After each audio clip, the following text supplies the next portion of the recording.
sorry. I'm sorry, you people who saw this time.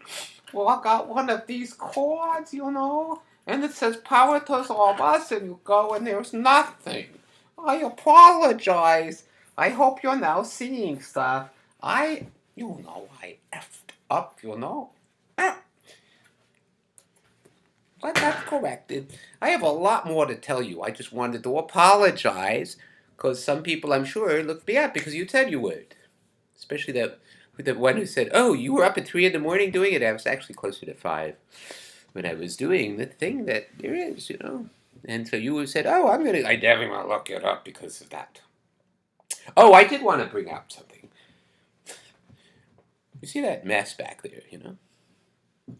I was going to clean it up, but then I said, "Well, wait. This is an opportunity to tell people about real stuff. Real stuff. Like when I was in the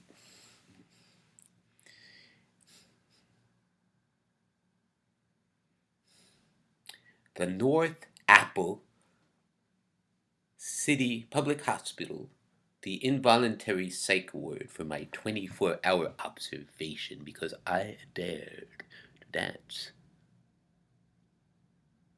close to high school. Bad stuff. They thought I was going to kill people because I was wearing a trench coat. With my dog, who you don't see anymore, taken away from me by the sheriff of Los Angeles. Not the sheriff, the sheriff's deputies. Anyway, no, this is talking about back in North Apple, Jew Jersey.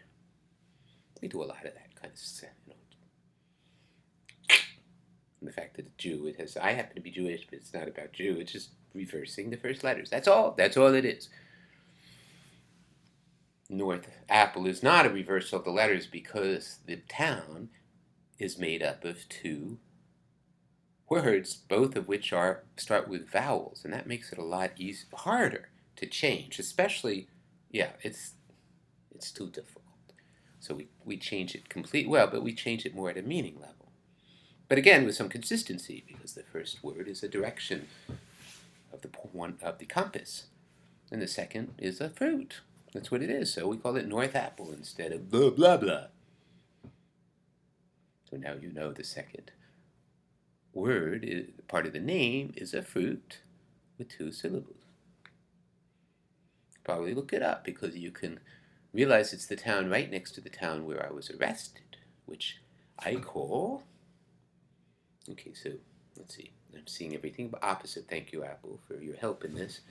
But the town is called Claremont. Okay.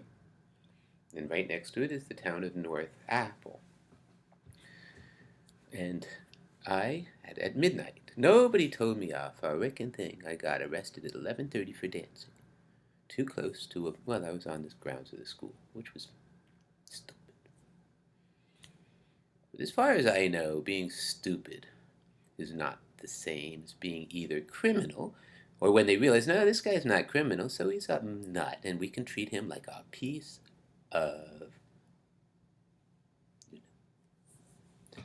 So I finally get an interview with a psychiatrist, the first person who could conceivably let me get out of this place. Especially since my dog was taken away and put somewhere I didn't know where. Just gone. And I really didn't want my family to know that I was not only arrested, but in a psych ward. Well, thank you, kind officers of the Claremont Police Department, who railroaded me in.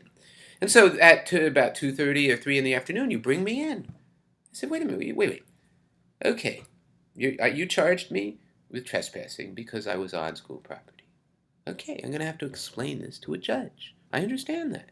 Maybe I'd need to do community service or something. I screwed up. I scared people because it wasn't all that long. I mean, it was within a year of the terrible things up there in Connecticut, where that kid killed so many people. Though I can assure you that kid didn't make a spectacle of himself before doing it. That's the way he got inside with all the guns and stuff. He just got inside and then started shooting. I was dancing with my dog outside So anyway, the whole reason there's that I didn't clean that up. It was a reminder of the midnight interview I had with a psychiatrist who did it as a video thing. And I'm still thinking this guy can help me get out as soon as possible. And he interviews me from his apartment. He's wearing a t-shirt. T-shirt. Me too. I wear t-shirts, but actually I think his was a white t-shirt, i.e. a shirt that's to be worn underneath another shirt. But that doesn't matter. The point is he could have been in his pajamas, for all I know. And this big mess. That's what I remember. There were bookshelves, and books were kind of falling over, and it was just a mess. It was something that I would be, well, I only show you my mess for a reason. I'd be embarrassed otherwise. I have my pride. Not that it really matters. I mean, so what if I have a mess back there? I just personally would. I thought about it, and I said, I'm going to. Oh, it reminds me of my nice psychiatrist, who, by the way, didn't give a flying fahooga what I said. It made no difference. Because as it turned out, he said, no, you're committed. There was no, this interview had nothing to do with anything. Well, it's just so that we can confirm. We wanted to know, we got to do it. We got to write down notes about why we've committed him, and we've already done it. So now we're just getting more information. And of course, everything he says makes it very clear that this is one of those types. Those types that you can't, they're so crazy, you don't know they're crazy, and that's really dangerous, Like Hannibal Lecter. I mean, if he wants to put on the job, you don't know, except bullshit. And the real guy, Ted Bundy. I mean, he's a scary guy because he managed to kill some number, 8 or 15 or something, number of women, all without force at all. He's not like the guy who made clothes out of people's skin in Silence of the Lambs. The other whack job in that movie, there was Hannibal Lecter, and then this other guy, He was a very fashionable dresser. She was a very fashionable dresser. Nipple ring and all that stuff. Making with the sewing machine with human skin. So that's what I was, I'm potentially that because the guy is Farik and Dan. Ooh! That's all I have to say about that.